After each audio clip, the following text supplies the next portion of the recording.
नमस्कार दोस्तों, स्वागत है आपके अपने YouTube चैनल सत्य सवेरा पर। दोस्तों, मनुष्य को किस उम्र तक उनके पापों की सजा नहीं मिलती है?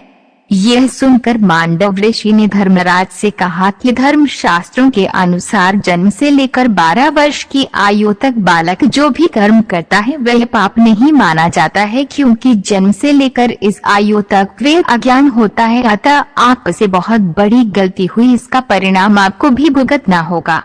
मित्रों, जैसा कि हम सभी जानते हैं कि इस दुनिया में कोई भी ऐसा इंसान नहीं है जो कभी भी अपने जीवन काल में एक छोटी सी गलती ना किया हो।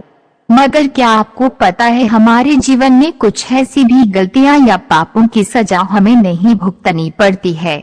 हमारे जीवन काल में कुछ ऐसे पल आते हैं जिस समय में हम यदि कोई गलती है पाप करते हैं जाने अनजाने में, तो हमें उसकी सजा नहीं मिलती है।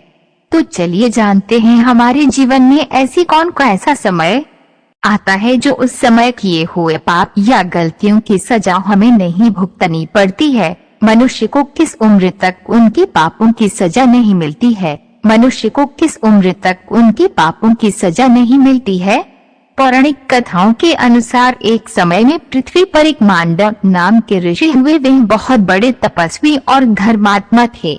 एक दिन उनके आश्रम की ओर कुछ लोग भागते हुए उनकी ओर आ रहे थे और वे लोग ऋषि से शरण मांगने लगे। वे लोग एक चोर थे जो किसी राज्य में चोरी करके भाग रहे थे और उनके पीछे राज्य के सैनिक उसका पीछा कर रहे थे। तो वैसे भी चोर महर्षि मांडव के आश्रम में छुपने के लिए उससे विनती करने लग गए।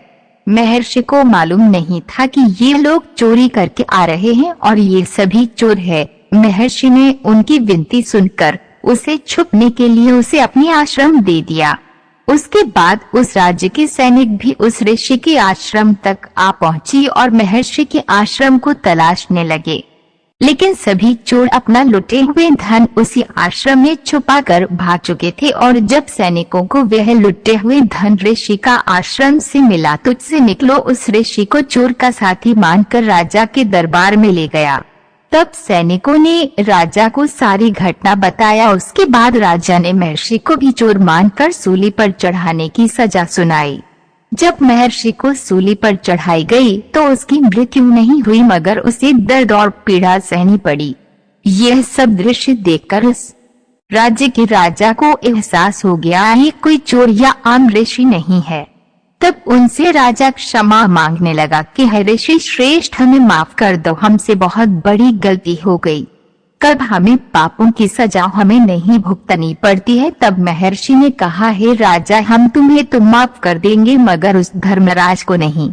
इतना कहते ही वह महर्षि अपने तपोबल से यमलोक को प्रस्थान कर गए और वहां पहुंचकर उन्होंने यमराज से पूछा कि हे धर्मराज, हम अपने जीवन में कोई भी पाप नहीं किया, हम सदा परमात्मा के भक्ति धर्माचरण करते जीवन व्यतीत किए हैं, फिर हमें जीवन में ऐसा कष्टदायक फल क्यों भोगना पड़ा?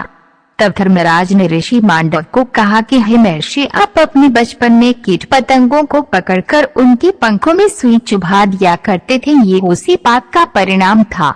यह सुनकर मांडव ऋषि ने धर्मराज से कहा कि धर्म शास्त्रों के अनुसार जन्म से लेकर 12 वर्ष की आयु तक बालक जो भी कर्म करता है वो पाप नहीं माना जाता है, क्योंकि जन्म से लेकर इस आयु तक वे अज्ञान होता है। अतः आपसे बहुत बड़ी गलती हुई, इसका परिणाम आपको भी भुगतना होगा।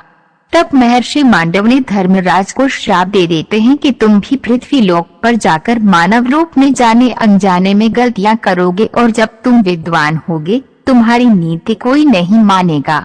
इसी श्राप के कारण धर्मराज द्वापर युग में विदुर के रूप में जन्म लिया था। तो दोस्तों, यही वजह है कि भगवान भी बाल्यापन में जाने अनजाने में किए हुए गलतियों को माफ कर देते हैं। तो दोस्तों, इस कथा से अब हमें तो ये तो समझ में आ कि जन्म से लेकर 12 वर्ष की आयु तक इंसान को किए हुए कर्मों का फल नहीं भोगना पड़ता है, क्योंकि वह बोध होने के कारण उसके सारे कर्म माफ हो जाते हैं और फिर जब धीरे धीरे उसके अंदर ज्ञान का प्रभाव होने लगता है तो फिर वह धर्म कर्मों से परिचित होने लगता है। दोस्तों, अगर वीडियो अच्छी लगी तो चैनल को सब्सक्राइब जरूर करें।